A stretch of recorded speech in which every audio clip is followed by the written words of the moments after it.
everyone. The topic for today's class is to learn about red soil. We're going to understand the formation of red soil, the distribution, characteristics, and the crops associated with the red soil. So let us begin.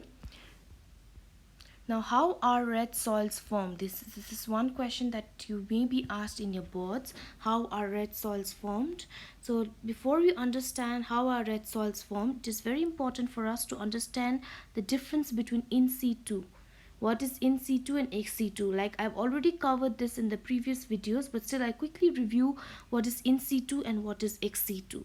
In situ meaning found in their, they are formed in their place of origin. So soil formed in their place of origin are known as in situ soil. Like red soil is an in situ, black soil is an in situ. But what is ex situ? Ex situ meaning a soil that is not formed where they are found. So that is the difference between in situ and ex situ. So example of ex situ we've already covered. Alluvial soil is a very important ex situ soil because they are transported by river from somewhere else. So that is the difference between in situ and ex situ. Now let us understand how are red soils formed. Red soils are formed in situ, meaning they are formed in the place of origin. How are they formed? From the weathering, when breaking down. Weathering meaning breaking down of what rocks? Ancient crystalline rocks such as granite. Crystalline meaning the crystal in nature, okay, and metamorphic rocks such as gneiss.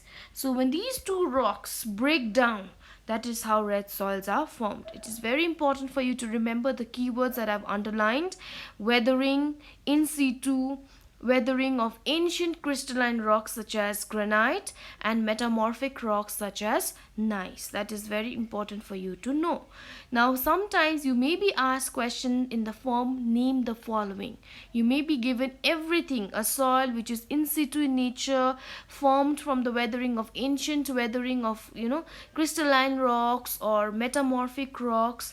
You must know what kind of soils are formed because of weathering of ancient crystalline and metamorphic rocks. Or sometimes you may be asked this very simple question: how are red soils formed? So when you have to write down, please ensure that you have mentioned all the keywords necessary for your answer. So that is how red soils are formed. Moving to the next, the characteristics of red soil. So let us try to understand these characteristics in detail because you may get short answer type questions from here. So the first characteristics we're going to learn about is the color. Now we all know red soils are red in color, but why is it red in color? It is because of the presence of ferric oxide or iron oxide. So because of the high concentration of iron oxide present in the red soil, that is what makes the color of the soil red. So please learn why is it red in color. Moving to the next, texture. The texture of the red soil can vary from loamy, sandy, they can be sandy and loamy, to with high concentration of clay, meaning they can be very clay. They are porous, meaning they seep in water.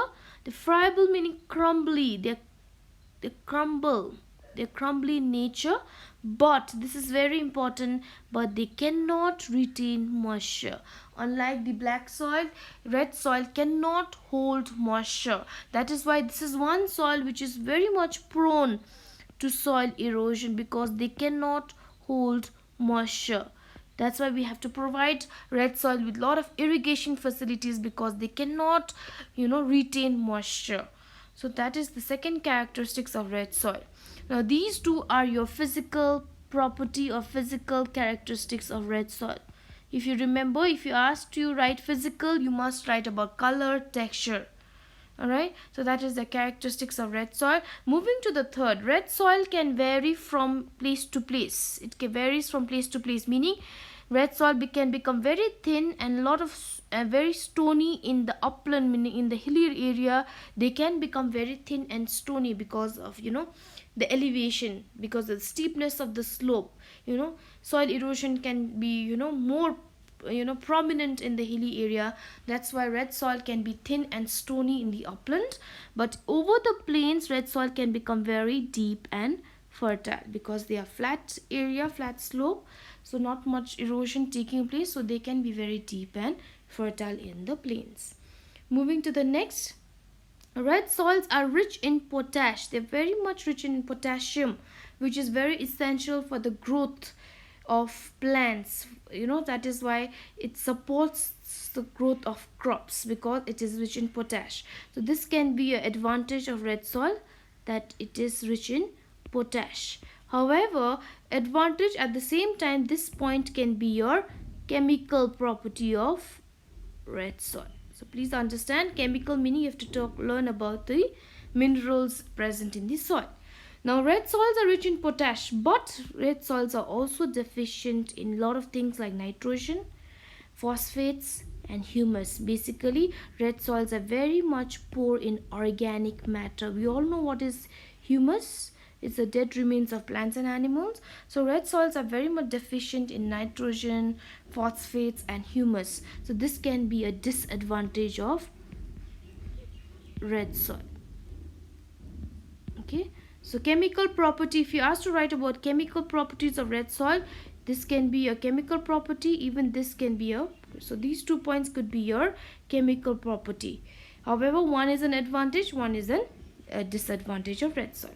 Now next, responds well. This is a very important advantage of red soil, very important, which allows red soil to grow crops even though they cannot retain moisture, but because they respond really well to fertilizer and irrigation, red soil can be used for crop cultivation. When we add fertilizer to the red soil, they can respond really well.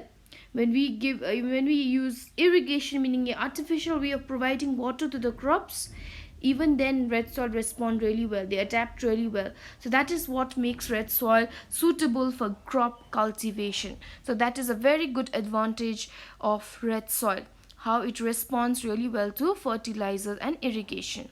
Now moving to the last characteristics of red soil, dry farming. Red soil is really preferred. Dry farming is really preferred in areas with red soil. Now first let us understand what is dry farming. Dry farming is a type of farming that is done in regions that receive less than 75 centimeter rainfall. So any place or region that receives less than 75 centimeter of rainfall, those areas are known as areas which can adapt to dry farming. 75 centimeter of rainfall. Now you might get a question, why is dry farming preferred in areas with red soil? This is because crops like millet is a very important crop that grows well in red soil. Millet needs very less rainfall. They don't need heavy rainfall. They can easily grow in places which receive less than 75 centimeter rainfall. So that is why dry farming is preferred in red soil, because crops like millets can really adapt themselves with less than 75 centimeter rainfall. That is how dry farming is preferred in areas with red soil. So this is again an important point, because I think twice they've given you this question, why is dry farming preferred in areas with red soil? Please don't forget to use the name of the crop. Millet grows well. It's a very important crop that grows well in red soil and can be grown in areas with less than 75 centimeter rainfall. That is why dry farming is preferred in areas with red soil. So these are your characteristics. Please learn each characteristic in detail, because you may be asked give reason why question, or sometimes you might get a very general question, state 2 characteristics of red soil. However, please prepare yourself with advantages of red soil, disadvantages of red soil, the physical properties of red soil, the chemical properties of red soil, and the last being dry farming. That is important. Now moving to the next, distribution of red soil. Where do you find red soils in India? Now red soils are basically found over the southern part of the peninsular region. Over the southern part of the peninsular region, you will find red soil. Covering what kind of states? States like Tamil Nadu, Karnataka. There are states Andhra Pradesh, please try to remember too. And even in the northeast, you will find red soil. Assam, Nagaland, Meghalaya, Manipur. Try to learn at least 2 each for red soil. Now the crops associated, millets are very important crops because they need less rainfall. However, they grow really well. Even coffee can grow, tea, cashews can grow, even oil seeds are there. Now all these crops can grow in red soil. Even though red soil is not, retentive of moisture, they do not hold moisture. However, when we use fertilizers, irrigation, we can grow all these crops in red soil. So that is because red soil responds really well to fertilizers and irrigation. Now here are a few questions for you to solve. Please go through the question carefully, read the question first, try to understand, and please write it in your own words. If you don't understand, I request you to re-watch the video, and still if you have a problem, please feel free to get back to me. Now I hope you've understood. Any question, concern, please feel free to get back to me. So this is the end of red soil. Thank you.